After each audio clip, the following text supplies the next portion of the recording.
Good evening. You are listening to Right on Campus, the UW Eau Claire College Republican podcast.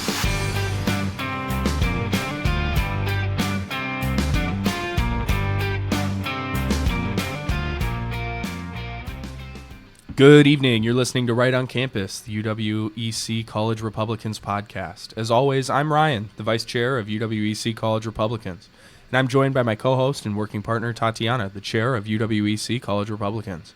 We have a great show for you tonight. Tonight we'll be talking about recent current events. We'll be covering topics like the Wisconsin Supreme Court election results, President Trump's tariff plan, and the controversy around recent deportations. With that being said, let's get into the show. Okay, so let's start off with just a little bit of recap on the state Supreme Court election. Yeah. We haven't talked about this yet, and it's been a couple weeks now. So as people probably are aware, Susan Crawford unfortunately won the Supreme Court race. And then Brittany Kinzer lost the state superintendent. Right. Jill Underly won that one. But we did get a win in the constitutional amendment. Voter ID is now required constitutionally in the state of Wisconsin. Thank goodness. I mean, that's a huge safeguard moving forward. No, it is very important, especially with the loss in the Supreme Court. Yeah, I mean, it's definitely a disappointing result. And it feels very similar to the loss in 2023 with Dan Kelly and Protozewicz. Like, you just thought that it might go a different way, and sure enough, it didn't. And so I don't really have calculus as to why that is. I mean, we'd like to say it's low propensity. You'd like to think it's low propensity voters for Republicans specifically. Right. But I did want to talk about some voter turnout. So the Milwaukee Journal-Sentinel ran an article kind of covering the voter turnout. And they said, quote, voter turnout in Wisconsin's hotly contested state Supreme Court election was so high on Tuesday that some polling locations in Milwaukee ran out of ballots altogether. There was a, quote, historic turnout in the spring election, which has never occurred here in this city, end quote. Milwaukee Election Commissioner, Executive Director Paulina Gutierrez said Tuesday evening as officials worked to replenish ballot shortages. Beyond Milwaukee, voting surged statewide compared to the 2023 spring election, which also had a nationally watched Wisconsin Supreme Court race. With more than 95% of precincts reporting, 2.3 million people cast ballots in the statewide Supreme Court election, according to Decision Desk HQ, as of April 2nd. Slightly fewer people voted in the state's superintendent election, that is for Brittany Kinzer and Jill Underly, and on the voter ID referendum. About 2.2 and 2.3 million Wisconsinites voted in each respectively, according to Decision Desk HQ. Under 500,000 people statewide voted in the February primary for this April election, which did not include the Supreme Court race because only two candidates were running. So, it was decided. And then using the number of active registered voters in Wisconsin as of April 1st is 3.8 million. Tuesday's voter turnout was almost 62% of all registered voters. So a pretty historic turnout for a spring election. And I think this gets to the heart. This kind of is alluding to this low propensity, high propensity issue. I know Charlie Kirk has done a lot of talking about this, but the Republican voting demographic has changed. Right. No, and absolutely. It's going to be very difficult moving forward to get Republicans to care and pay attention and vote and get off the couch. Quite frankly, that's exactly it. To the polls. And off your elections. Yeah, we're just not as motivating about it, I guess. And I think we saw it with Trump because there's a whole personality that comes with Trump. Yeah. It was a whole movement. Yeah. Where now it's not Trump. It's some guy they don't really know. And it's a nonpartisan race. Mm-hmm. And so you're not going to get these super bold statements from either candidate. And so they just don't see it as vitally important. Yeah. Yeah, I mean, and I won't go on a tangent here. Everybody knows how I feel about the magnificence of Donald Trump just as a political figure in our culture. But, I mean, that's people, if you remember back in 2012 during the Obama years, Obama was destroying in landslides and, the culture was shifting left aggressively. And, I mean, they thought they'd never lose again. I mean, they were genuinely talking about, could the Republican Party go extinct? And Trump shows up out of nowhere and puts issues like anti-war and deporting illegals, which we'll get to, building a wall. He puts these issues on the map, which, I mean, Mitt Romney was talking about self-deporting. And, I mean, he didn't want a border wall and didn't want to use any sort of arm of the state to enforce, immigration law and deport people. And so Trump's revolutionary in that way, and I think it's just going to be an uphill battle for the Republican Party to figure out how exactly can we motivate our base to vote in an election where Trump's not on the ballot. And without being able to figure out that key, we will continue to lose. In my opinion. No, I totally agree with you on that, and I think there needs to be a lot of communication about this loss and that idea exactly, and we need to figure out, start preparing for next year's election. And And I don't want to be critical because I know, as we've gotten older and, we've gotten more established with our positions here within UWEC College Republicans, we've had this opportunity and many opportunities to meet quite a few of the decision makers and the planners of these things. So I don't want to throw any personal shade. No. But I do just want to say that, we as a party need to stop relying on, maybe certain demographic groups, older people, and we need to really chase hard for this middle class working person or Gen Z. The numbers are looking pretty good with Gen Z, and we got to figure out a strategic plan moving forward to reach those voters, and not just reach them to make them aware of the election, but turn them into votes. Convince them to get out. Because there was plenty of people I talked to this election who were very passionate about things like anti-men and women's sports. Oh yeah. Or they're pro-life. Yeah. But they're just non-political, so they don't vote. Yeah, they feel like they don't need to go vote. Right, and they voted last election because they saw the importance of it. But they were just like, I don't really want to vote this time. It takes too much time, and we need to, like you said, we just need to figure out a way to motivate those people and get to the root of it. Yeah, I mean, and speaking of getting to the root of it, and this is where, this is slightly off topic, but it is in the vein, but it's people don't understand what is politics. When people say, I'm not into politics or I don't care about politics, you're essentially saying you don't care about society. You don't care about the world you live in, the country you live in. Right. Politics is the study or the rules and the forming of a group of people.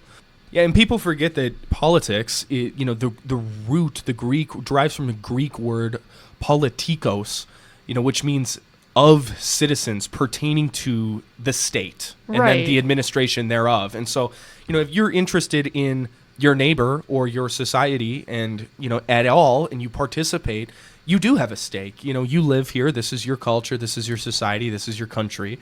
You do have a stake. And even if you feel like, oh, I'm busy that day or whatever, you have to recognize that as we get closer locally, there's more of an impact in your personal life. And I think people have the idea that, like, they see economical politics and that side of it more, and they don't see the social politics as much, and they don't understand that, like, you don't have to be passionate about everything political, but if you have key issues, you should advocate for those.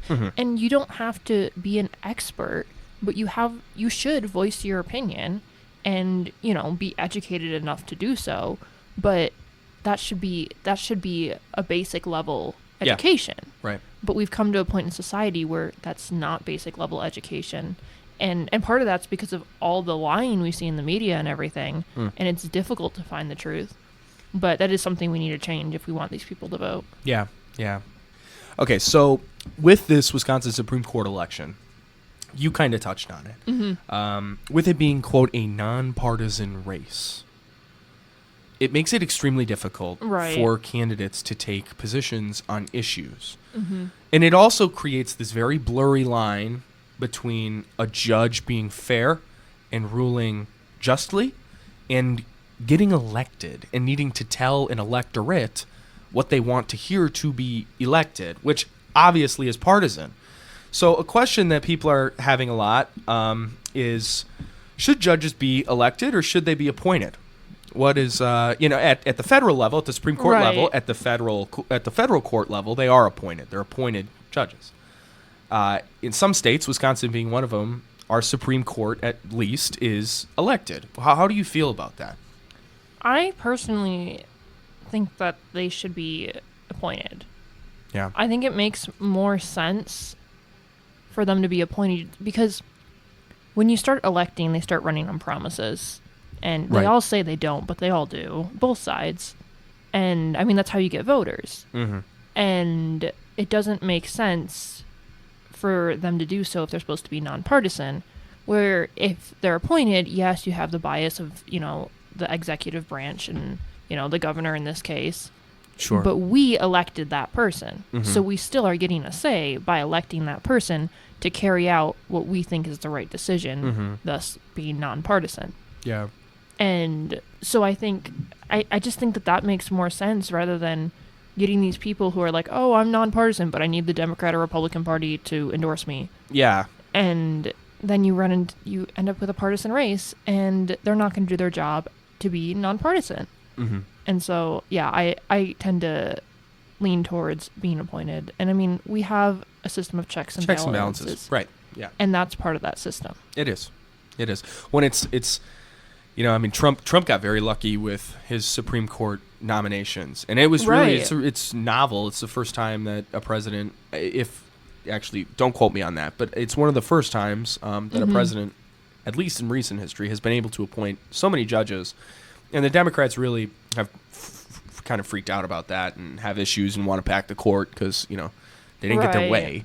But it's like, if it was a Biden presidency or a different presidency and somebody else were to be stepping down, then, you just fill the seat. And I do agree that the appointment actually allows for the justice to Right. be as blind, to be blind to nothing but justice. Right. Because they don't answer. They don't have to answer to the constituency. They answer to the Constitution. Right. Right. And I mean, But- if you look at the federal yeah. level, it's Right. not like they're just appointed and they get the position. Yeah, no, right. You know, there's a whole Senate hearing and everything that goes on. Yeah, confirmed. Right, and they have to be confirmed to Advise and the- consent power of Exactly. the Senate. Yeah. And so, like, in a state like Wisconsin, yes, our executive branch is Democrat, but our legislative isn't. Mm-hmm. And so there you have that nonpartisan balance there Yeah. that allows for the best candidate to be appointed. Mm-hmm. Yeah, that's a great theory. I mean, like, yeah. What in an alternate universe, what would it have looked like if Tony Evers were to have nominated a candidate? Maybe it is Susan Crawford. But would Susan have gotten through, or would he have had to go with, Right. a less radical judge? Exactly. And so, yeah, that's kind of my take on all this stuff. I don't need to run through it too, because I totally agree with that, and I do think that there's something to appointing a justice and allowing Right. them to maintain the robe and the Right. integrity of it, rather absolutely. than campaigning. Exactly. So, all right. So moving into segment 2 of tonight's episode, we got a pretty controversial one here. Oh, yeah. And not necessarily controversial just between right and left, but right and right, and or should I say righter, right and left. And Yeah. so we're going to talk about Trump's tariff plan. So President Trump has been flirting with this idea of reshoring domestic manufacturing, kind of isolating America. Yeah. And, he's been flirting with this idea of a broad, across-the-board tariff that affects all foreign imports. And he campaigned on 15%. Got elected on a mandate of 15%. Right, exactly. Popular vote and electoral college, just to put that in there. But recently he announced that actually I can try and run through the story. So there's the Canada-Mexico tariffs that he did at the very beginning of his term. Right. And he announced those tariffs on Canada, Mexico, and China. The world freaked out. Mexico caved instantly. Canada caved pretty quick after them. China was aggressive. We went back to the negotiating table with everybody. Weeks later, there was the issue with, or a week later, there was the issue with Colombia and Right. immigrants. Or was it Venezuela? I think it was Colombia. Yeah, I think it was. Colombia. And they wouldn't take their people back. And then we slapped a tariff Yeah, it on was them, and then they took the people back. And so it's like, Trump was toying around with how would he use it. He recently launched the schedule of a 10% across the board tariff on all foreign imports, which has caused the market to react, and stocks fell. The Dow fell, the NASDAQ fell, the S&P fell. Pretty much everything. Everything fell. And the new tariffs are essentially focused on two key policies. So this uniform 10% on all imports is what I've been talking about, but then there's this reciprocal component of these tariffs that are imposed on nations that place certain duties on U.S. imports. The universal 10% tariff amounts to this wide-ranging trade barrier that will touch every product that enters the U.S. And Trump has this quote where he says, "Foreign nations will finally pay for the privilege of access to our market." Under this plan, the U.S. will impose the following levies on goods imported from the following countries at these rates. China at 34%, which now has been raised up to 125% tariff. We'll get to why. He put a 20% tariff on the EU and a 24% tariff on Japan. That caused this chaos, which then Trump took a break. And he's now allowing for another 90-day pause in the broad tariffs on everybody but China. So on all of our friends, they get this break. Anybody who reached out to negotiate, they get this break to negotiate the tariff rate, to come up with a fair exchange. And Trump then raises the tariff on China, effectively isolating the Chinese completely from the Western economy, which is a huge, huge problem. And China's reeling right now, which is something not a lot of people are talking about, but the Chinese market has been crashing. And what people don't understand is, yes, they have infinite people over there. Right. And they can just produce and produce and produce, and that's their strength. But their population is declining. Sure, but they still have a 1.2 billion people, so it's not like it matters. What does matter is the American market. We have, I think it's, God, I heard this. We make up 25% of the world's GDP and like 37% of the world's purchasing power. Wow. Or something like that. It was something incredible. Don't quote me on that, but I heard it the other day. The American market is the heartbeat of Chinese manufacturing. They have profit margin. Without our market, they have to close. They can't pay their people. If they can't pay their people, they have billions of people in that country who can't eat. And if they can't eat in Asian countries, in the East, they rebel. And China has this. People have characterized the Chinese economy as a quote paper tiger for a long time. This monster that looks scary, but you pull one and it could come apart. And so this is a pretty decent strategic move, I think, by Trump to isolate China, if that was the goal. I will end my monologue here by just saying that the uncertainty that has been caused to this whole process definitely could have been avoided. However, if by the end of this we have an America that is less dependent on China, if we have more American jobs and we can reshore strategic industries, I'll count it as a win. And you brought up a good point that Trump was mandated to do these tariffs. Absolutely. Like by the American people themselves. And the other thing he was mandated to do was to do things differently. Amen. And to change things. And that's what he's doing. And change is scary. And we're kind of like, what's happening here? But that's why we elected him, was because he does things differently. And sure, could he have been more transparent? Yes. I mean, but there's also there's a strategy of this is a negotiating tactic. Maybe transparent isn't the right word. I mean, transparent kind of makes me think that like you'd be telling everything, but consistent is what's needed, is consistency. Yeah, no, I could agree with that. And so we should just let him do his thing. Yeah. And we're seeing, like you said, the Chinese market is crashing. Yeah. And that's a win for us. Yeah. And so, he seems to be doing pretty well with it so far. And so now I guess we'll just continue to watch it. Yeah. That is true. So, free trade used to be this Republican value for 40 years, 50 years. Ever since the end of the Second World War, we really opened up Firstly, to rebuild these Western economies that were destroyed by the Second World War. We opened up this free trade and helped them rebuild their economies. But from there, it just maintained its prominence, and we just have always been pro-free trade. Why do you think that we're seeing a shift in this philosophy? Because we're not at the forefront of the market like we used to be. Yeah. And we want people to want to make things in America. Mm-hmm. And we're not seeing that anymore because it's cheaper to make them elsewhere. There's no value in making it here. Mm-hmm. Where if we can flip that and we can manufacture here in America, that's ultimately better. Right. Yeah, and I totally agree. And I think we these neocons and pro-free traders for the longest time have used GDP as the measurement of everything. Mm-hmm. It is the key to we are the best because we have the most GDP. Look at our stock market. Look at how valuable we are.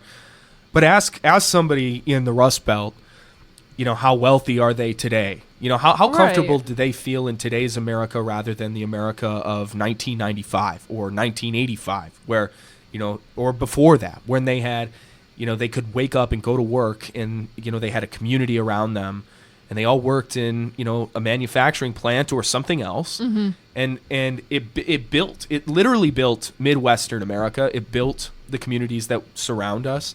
And since NAFTA, since free trade, the American worker has gotten the wrong end of this stick forever. And Trump not only campaigned on this in 2024, but he did it in 2020 and he did it in 2016. Right. And this is consistent and this is what people want. And as conservatives are shifting their focus, we're starting to look at, wow, people don't go to church anymore. Wow, people don't have a family anymore. Mm-hmm. People are addicted to drugs. People die of fentanyl overdose. There's crime everywhere. Right. Our country's filled with millions of immigrants who, we were told they need to come for the cheap mm-hmm. labor because nobody wants to do it. But now you're out of a job somehow. Right. And, your life doesn't seem like it's getting better. We're looking at everything all around us and we're going, this isn't working. And the bedrock of it is society. And, you need jobs. And mm-hmm. we need a job. And Eau Claire, we used to have Union Royal Tire Plant. It employed thousands of people. Right. And then it goes out of business it moves its mm-hmm. factory. And that's that. And then all these people are out of business, and we have a huge homeless problem here in Eau Claire, which they say we have. Get this. This is a slightly off topic, but the Eau Claire City Commission or council or whatever, they say that we have 113 homeless people in the city. As somebody who lives across the street from the homeless shelter area, no, there's no way that's true. I thought that was incredible. There's probably 100 outside my house every day right now. And that's not even counting the other areas where they, No, yeah. I totally agree. I thought it was just crazy. One of my friends told me that he was at the meeting and he heard it, and we both were like, come on. Right. Are you serious? I wonder what they consider homeless, what the metric is. Yeah, unsheltered probably. And they're not in a shelter. Yeah. And you pack the shelter with 200 people and then there's 116 still left on the street and we have 300 something homeless people. No, right. That sounds more right. But that's a little off topic. I just heard that the other day. But it goes back to this point of when you gut manufacturing and you gut what holds up, the Rust Belt and Middle mm-hmm. America, you get these fentanyl crises, you get these, loss of culture, drop in religiosity, drop in family values, and that it's been a terrible, terrible go of it for our country and for our people, and we need to take care of them first. No, absolutely, totally agree. That's my take on that. So, to transition to our final segment. Speaking of immigration, there has been quite a bit of controversy in recent days and weeks about this Kilmar Abrego Garcia.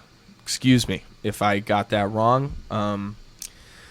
So if you've paid attention to the mainstream media in the last 4 days, this will land with you. Yeah. Wrongful man deported to El Salvador. I've heard that one. Trump in contempt of court. And this is one of these typical litmus tests for me, is when you Google this, every friggin' news media outlet has got this sob story about this father from Maryland who was just thrown on a bus and thrown into a gang prison in El Salvador because Trump's a heartless demon. Not really, is the truth. And so this Kilmar Abrego Garcia, first of all, he's not a U.S. citizen, okay? And that, I think, for anybody who voted for Trump, that's got to be good enough. Right. If you're not a citizen, sorry. No, exactly. I don't know Everyone's what to he tell hasn't you. broken any laws. Yeah, he did. Well, he did. I mean, he came here illegally. So that's the first thing. Yeah. Is in 2011, he entered the country illegally, jumped the border. So that's, first of all, if your first act of coming into our country is to break our laws, you, by definition, do not care about the culture that we have and the respect for law and order that we have. And so for me and for a lot of Americans who voted for deportations, that's good enough. You know, if you came illegally and, you know, you've overstayed, and that's tough.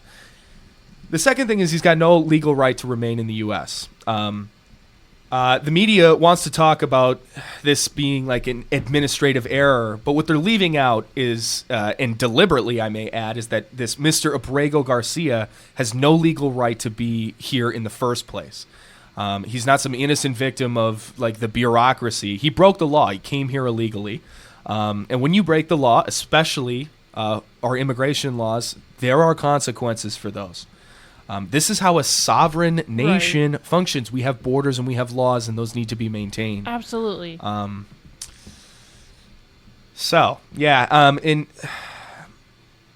this question of he was wrongfully deported. So his deportation, people are saying this is unlawful or he's wrongfully deported.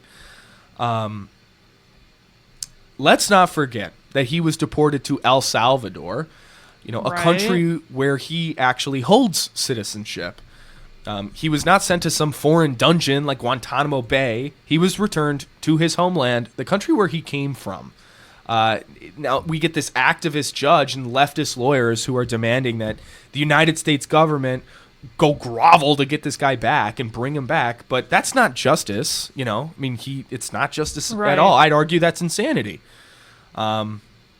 And so, I don't know how to say this judge's last name, so forgive me, but this Judge Paulina Ginnis, is that how we would say it? I see XI and I think Xi Jinping. I don't know. Yeah, I would say Ginnis. Ginnis? Okay. Paulina Ginnis. Well, she's clearly overstepped her authority, trying to order the executive branch of the U.S. government to conduct, foreign policy and dictate, what she wants them to do. That's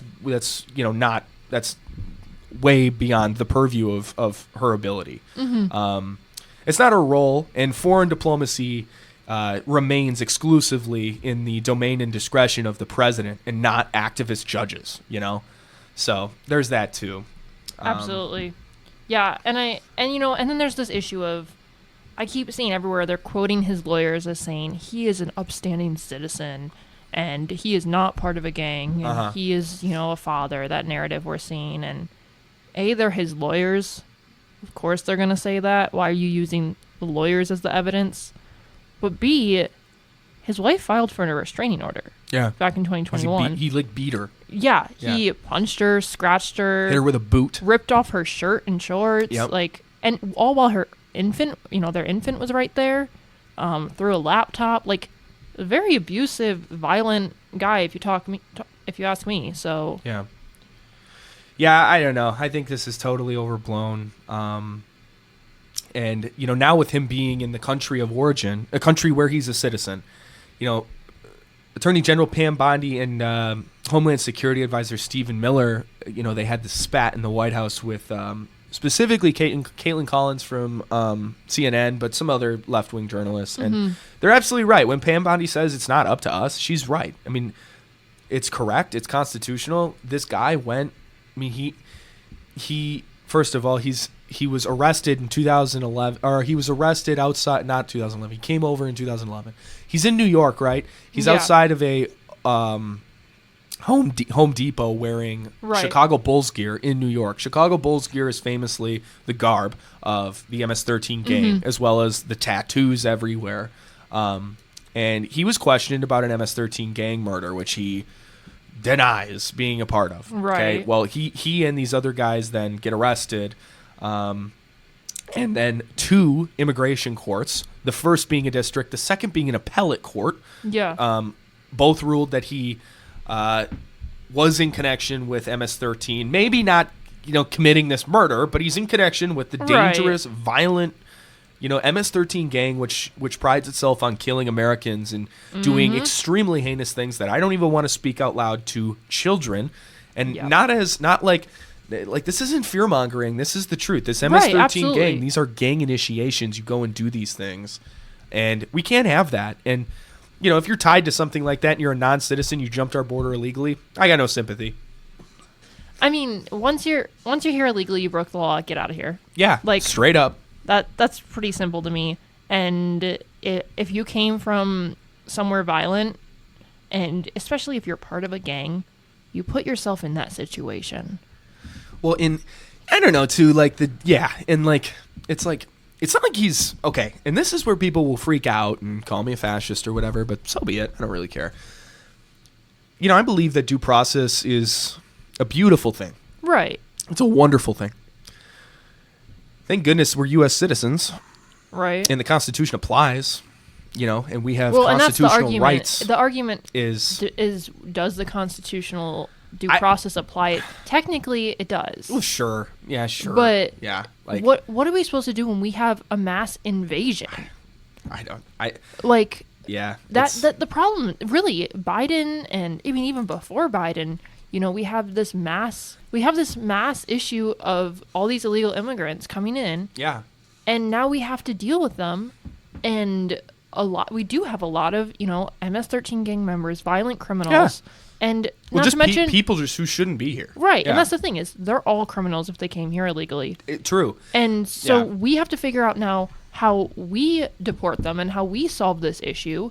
And everyone puts the blame on how terrible Trump is because of this, but they shouldn't be here in the first place. And Yeah. so it's No, really just it's a I frustrating. I totally agree. Yeah, this one's a difficult one for me because it's just Biden gets into office and undoes all of the Trump executive Right. orders that secured the border. He lowers the barrier and just opens the floodgates, and we get 10 million plus immigrants, illegal aliens entering Right. the country, released into the interior, never to attend a court date. They're not coming. No. They're not going to their court date. Biden told them they can stay. They're going to stay. And clearly, all they got to do is marry a U.S. citizen, and then they're untouchable. Technically, by public opinion standard, because when you touch an illegal immigrant who has ties to a criminal gang, but he just so happens to have married a U.S. citizen whose parents are immigrants, Right. It's like now all of a sudden he's protected, and we got to just got to keep him here, and he's just a wonderful dad.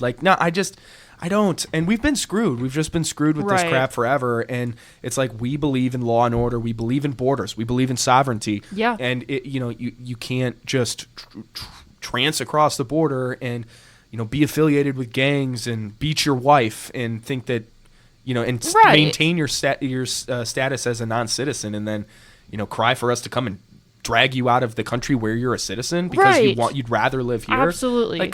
Okay, you know, yeah. very no. low on the priorities list, No, exactly. Absolutely. Totally agree with that. But yeah, I mean, seems like President Trump's putting American citizens first, and this is, and not illegal immigrants. Right. So, And I hope to see more of that. Yeah. I think it's been a little disappointing to see such low deportation numbers. I totally and, agree. We've talked about this before, but Obama's numbers were higher than Trump's. Mm-hmm. And we have far more illegal immigrants here. And if we want them out, we need to get those numbers up. Yeah, Obama's numbers are contending for the highest deportation numbers ever. Yeah. I mean, they used to call him deporter in chief. He deported. That's where you get all these kids in cages Right. stuff. Obama was famous for just deporting illegals. You go back and you watch some of these, and it's amazing how the zeitgeist has shifted, or the Overton window has shifted in the last 10 years, Right. 12 years. Absolutely. It's Barack Obama, Hillary Clinton, Bill Clinton, all these liberal Democrats. Years ago, they changed their position on quite a few things, but this is one of them where they would constantly say, if you break our laws, you come across our border illegally, you got to go back. You broke the law. We have to have sovereignty. Right. We have to have integrity. And now it's just, who cares? What is a border?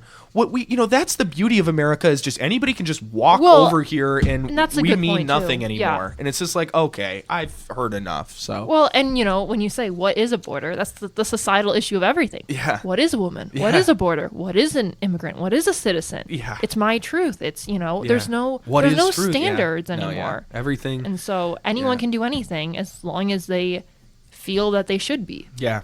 Well, I mean, and this is another example where, Republicans and conservatives should take note that, the left and the Democrats, they as they push leftward and they drop these official standards and they don't care about borders or gender or religion Right. or any of these topics.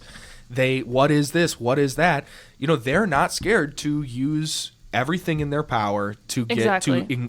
to exact their political will. And I'm not advocating for us to be going and disobeying, direct orders or whatever, Right. or, going way outside the purview. But at some point, we need to play ball. We need to play ball a little. No, and I Trump agree, was yeah. I agree with you. Trump was elected on mass deportations. What does that mean?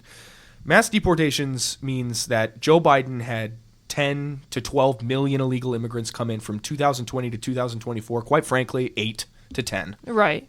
And that's going to require an aggressive deportation effort. And it'd be round the clock news of Trump separating families and this And stuff 24/7. You got to stomach it. You got Right. to do it. And it's You know- sad. Don't get me Yeah. wrong. Like, I feel for these families, especially, these people who came here when they were younger. Yeah. And, they didn't fully think through their actions and, like, started a family here then. And, I genuinely feel for them. But things that are illegal are illegal. Yeah. And that's sadly the result of your actions. There's consequences for what happens. And so, yeah, that's kind of that. Yeah, yeah. No, and I agree. I mean, there's definitely a conversation to be had about, like this guy came over in 2011. I still think that it's 2011, like, I was, Right. I was, sixth grade, fifth grade. Like, Yeah, no, And so it's exactly. like, fifth grade. And so it's like, I don't, he's relatively recent. I mean, he's been here for quite some time. So I'm willing to, have a little bit of leeway with, some of these older immigrants who came here a long time ago. They've been in the country for a long time. Right. Maybe we should figure out how to, I don't know, help them get citizenship in some way. But there is a conversation to be had about people who neglect court dates and Absolutely. don't care to take the Right. initiative to Or become beating a their citizen. wives, like- At the same time, yeah. I mean, and that's where the other side pulls me. And now I'm like, well, I mean, come on, if you've been here for 20 years and you don't have Right. your citizenship, like that is a stain. Go- and go you should make the just, you should just effort. go do it. And Just go do it. yeah, it's a Like, hassle, yeah. but that's what immigration is. Yeah, And exactly. everything's a process. And the same way that, it's a process to get your driver's license. Yeah. It's a process to do anything with the government. That's just how it is. It's Mm-hmm. a process to file your taxes. It doesn't mean you can just not file Not them. do them because you don't Like, want to. Yeah. And so it's the same thing here. And yeah. No, I mean, and that's another great example is like if you don't do your taxes, the IRS will find you. Right. They will find you. And they will Right. make it a priority to come and nail you. But when you waltz over the border, you come here and you overstay a visa and you just never get citizenship, it's like that you can just kind of count on that when you get pulled Right. over in Los Angeles, the LA cops are just going to say, sorry, Mr. What's his name? Gutierrez or something? Garcia. Sorry, Mr. Garcia. Like, you're going to get a ticket today. That's it. Right. When they could be pulling him out of the car and deporting him because of his status. And so it's just, it's a prioritization of crime and how much do we care about the sovereignty of our own nation. And immigration's a big one for me. And I just have seen, and I think that we all will, and we will continue to see, and I think more people will start to care about this as years go on. But I mean, people freak out when folks talk like this, but this is the truth. It's just the American culture is changing. It's totally changing. Oh, absolutely. I mean, and at some point, it's going to be not recognizable to like our parents' generation, or certainly to our grandparents' generation. And if trends continue, it'll be unrecognizable to us. And at that point, what do you do? No, I mean, You know? And so it's yeah. important to get in front of this now, and that's my stance. So. Yeah. I mean, do you have anything else to add? Is there any other recent current events you want to throw in here to talk about? Not off the top of my head. I mean, I think April's a busy time for a lot of people. So I think a lot of you students out there are probably studying for your finals, exams, and stuff. So good luck on all those. I know I have a lot of exams coming up, but yeah, and I guess I'm just excited to finish out this semester. Yeah. And as am I. Yeah. Remember, this weekend is the holiest day in the Christian calendar. So if you are a faithful Christian, make sure you attend church and love the Lord and remember that Christ is risen. Easter Sunday.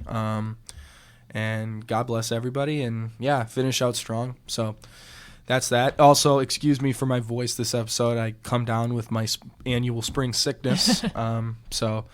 But this week we wanted to shout out a very dedicated member, former treasurer of our club, comments on a lot of our podcasts, is always engaging with the social media posts.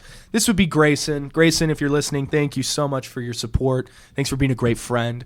All right, thank you for listening to Right on Campus. We post this podcast weekly where we tackle current events in life as a conservative on campus. If you'd like to learn more about UWEC College Republicans, join our meetings on Monday nights in Centennial 1704 at 7 p.m. Follow us on Instagram and Facebook at UWEC College Republicans. Be sure to like, comment, and subscribe if you're watching on YouTube, or favorite and share this podcast if you're listening on Spotify. Have a great night. Thank you for listening to Right on Campus. We post this podcast once a week where we talk about current events and life as a conservative on campus. Follow us on Instagram and Facebook at UWEC College Republicans. Have a great night and see you next time.